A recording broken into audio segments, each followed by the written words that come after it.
This coming Sunday is the sixth Sunday in Ordinary Time. It is the last Sunday in Ordinary Time before we begin the season of Lent, with Ash Wednesday on February 14th. The Gospel passage is one in which Jesus, as we see so often, heals someone. It comes from Mark chapter 1, verses 40 through 45. Let's take a listen. A leper came to Jesus and, kneeling down, begged him and said, "If you wish, you can make me clean." Moved with pity, he stretched out his hand, touched him, and said to him, "I do will it, be made clean." The leprosy left him immediately, and he was made clean. Then, warning him sternly, he dismissed him at once. He said to him, "See that you tell no one anything, but go, show yourself to the priest, and offer for your cleansing what Moses prescribed. That will be proof for them." The man went away and began to publicize the whole matter. He spread the report abroad so that it was impossible for Jesus to enter a town openly. He remained outside in deserted places, and people kept coming to him from everywhere.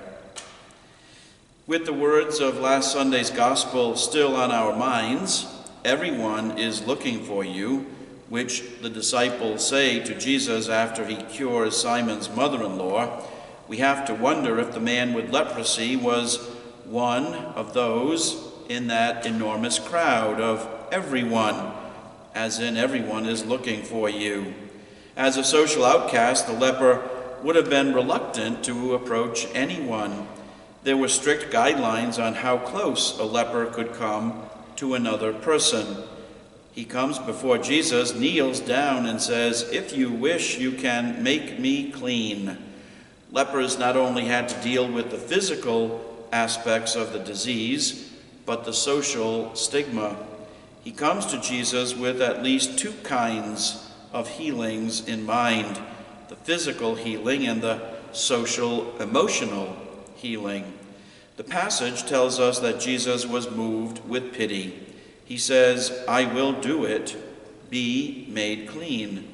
In typical Markan fashion, he is healed immediately. Jesus, we see in this passage, is a man of compassion.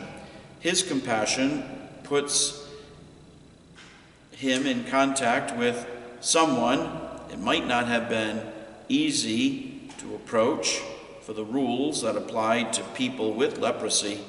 In terms of defilement, a leper was the second most defiled or impure. You could have no contact with him. Number one on the list was a dead person. Jesus then is compassionate in the most difficult and challenging of situations. The people who witnessed this healing, if they had, in fact, stayed and not fled the scene, would have been amazed. It would have been a powerful example of Jesus' compassion. We are invited to imitate Jesus in so many different ways. We are invited to imitate his compassion, even compassion in difficult situations. We could easily substitute a different example. Maybe not a person with leprosy, but a person who is homeless, perhaps. We are called to have compassion. It is a complicated reality. It was complicated in Jesus' own day. Compassion has a kind of power attached to it, since it can accomplish so much. People will likely remember us not so much for what we know or where we live or how much money we have or how articulate we are. No, they will likely remember us for our compassion, how we reached out to extend help, assistance, some care for them in their need. Let the gospel fill your week. See you in church. For now, God bless.